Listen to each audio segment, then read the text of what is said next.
How could they? How in the name of all that's decent could they just do this? The question was a raw, guttural thing, torn from my throat as my eyes scanned the scene of utter destruction. The magnificent, century-old oak gates, the very symbol of our family's legacy, were reduced to a pile of splintered wood and twisted iron. I just stood there, the morning dew soaking into my worn boots, breathing in the scent of freshly cut timber and malice.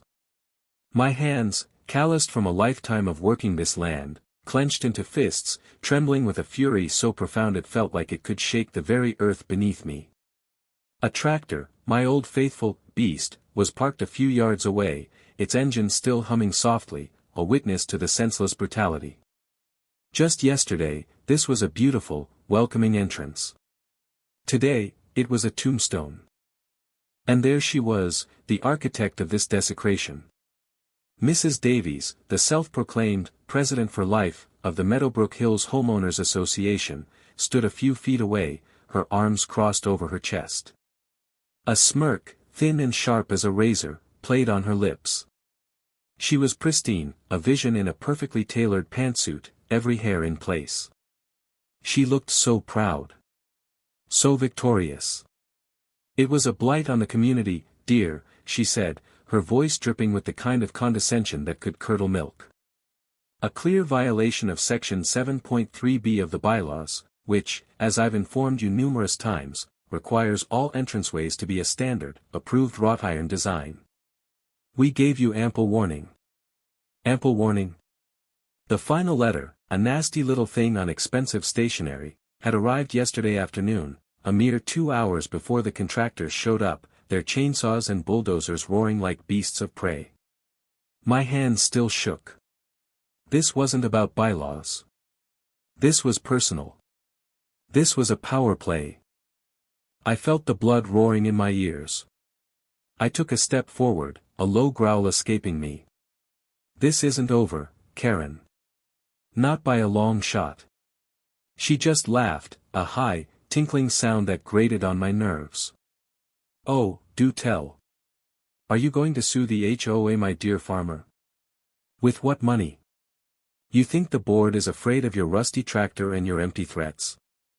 She gestured dismissively toward the pile of wood, then turned and sauntered away, her heels clicking against the gravel, each step a taunt.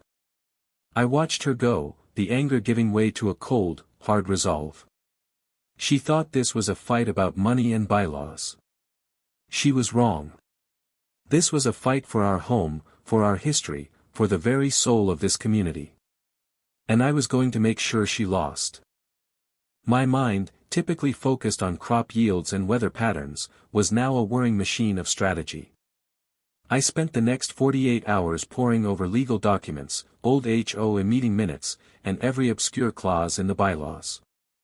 I wasn't a lawyer, but I knew my rights, and I knew how to dig. I found something huge, a tiny clause buried deep within the original 1982 agreement that established the HOA. It stated that all farms predating the formation of the HOA were exempt from any and all aesthetic and structural modifications.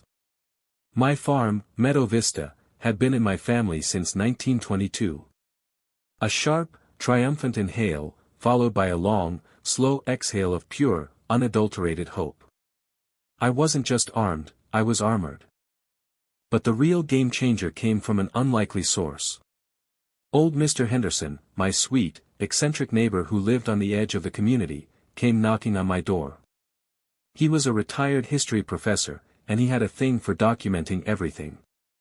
He held a shaky old camcorder in his hand, a glint in his eye. Heard about what Davies did, son? Disgraceful. I was filming the Blue Jays and caught the whole thing. The whole awful thing. The video showed the contractors arriving, Mrs. Davies gesticulating wildly, and then the sickening sight of the chainsaw biting into the old wood. But then, a moment that made my jaw drop. Mrs. Davies was caught on camera, her voice a shrill whisper, saying to her contractor, "Just get it done. The old coot won't have the guts to do anything about it. I'll make sure of it." A moment later, she added, "And make it look like it was a mistake. We're just upholding the bylaws." My heart hammered in my chest. This wasn't just a bylaw dispute. This was willful, premeditated destruction. This was personal, and now I had proof. The stage was set. The quarterly HOA meeting. The community center was packed, buzzing with a nervous energy. Everyone knew about the gates. The rumor mill was in overdrive. Mrs. Davies sat at the head of the table, her smile plastered on her face, a brittle thing that looked ready to shatter. She was trying to project an air of calm authority, but I could see the sweat beading on her forehead. She opened the meeting, droning on about community beautification and new rules. I raised my hand. She ignored me. I raised it again. I believe Mr. Thompson has something to say, a new board member, a young woman named Sarah, interjected gently. Mrs. Davies glared at her but had no choice. She sighed dramatically.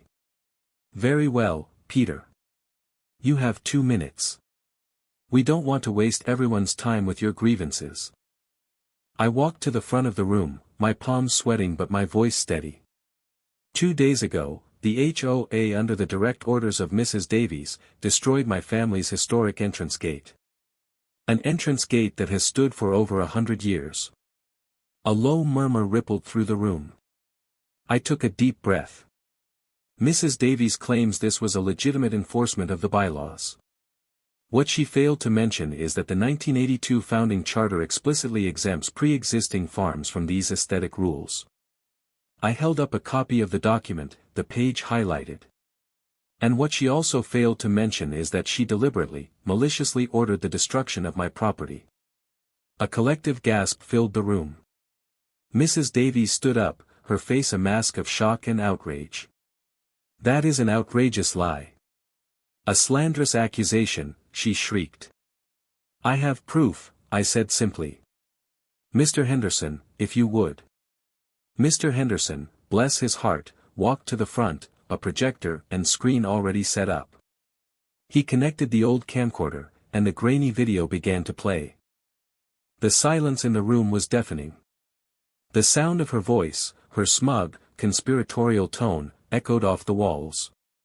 Just get it done. The old coot won't have the guts to do anything about it. Her face on the screen was a perfect portrait of ugly ambition. And then, the final damning line, and make it look like it was a mistake. We're just upholding the bylaws. When the video ended, the room erupted. People were shouting, talking over each other. Mrs. Davies was sputtering, her face crimson, her perfectly coiffed hair starting to come undone. I was just taken out of context, she stammered. It was a joke. But no one was laughing. Sarah, the young board member, stood up, her face pale but her voice firm. Mrs. Davies, I believe that constitutes a gross abuse of power and a deliberate misrepresentation of our bylaws. I move for an immediate vote of no confidence and her removal from the board. The motion was seconded almost instantly. Mrs. Davies looked around, her eyes pleading, but her allies were looking at their shoes, their loyalties crumbling under the weight of her deceit. She was finished. The court case was swift and decisive. The video, the original charter, the witness testimony, it was all irrefutable. The judge ruled overwhelmingly in my favor, ordering the HOA to pay for the complete reconstruction of the gate, using the original materials and craftsmanship, and to pay for my legal fees, which were considerable. But the real victory, the one that truly mattered, was the public one. The local newspaper picked up the story, and the headline was a banner of justice: HOA president caught on tape in malicious act of vandalism, ordered to pay. The digital world took over, and the story went viral. The comments, the memes, the shared indignation, it was a tidal wave of public shame that washed over Mrs. Davies and her cronies. Her name, once whispered with a mix of fear and annoyance, was now a public spectacle, a cautionary tale. She resigned from all her public positions and was rarely seen in the community again. The new gate, a faithful replica of the old one, was built with care and reverence. The wood was solid oak, the ironwork strong and true. It was a monument not just to my family's history but to the power of standing up to bullies, no matter how small or seemingly insignificant their tyranny. The community, once cowed, was now engaged, forming new committees, demanding transparency, and making sure no one person ever held that much power again. It was a new day for Meadowbrook Hills. What a journey! What a fight! What a victory! In the end, the question remains, was her humiliation a just punishment for her actions, or did the public shaming go too far? Let me know what you think.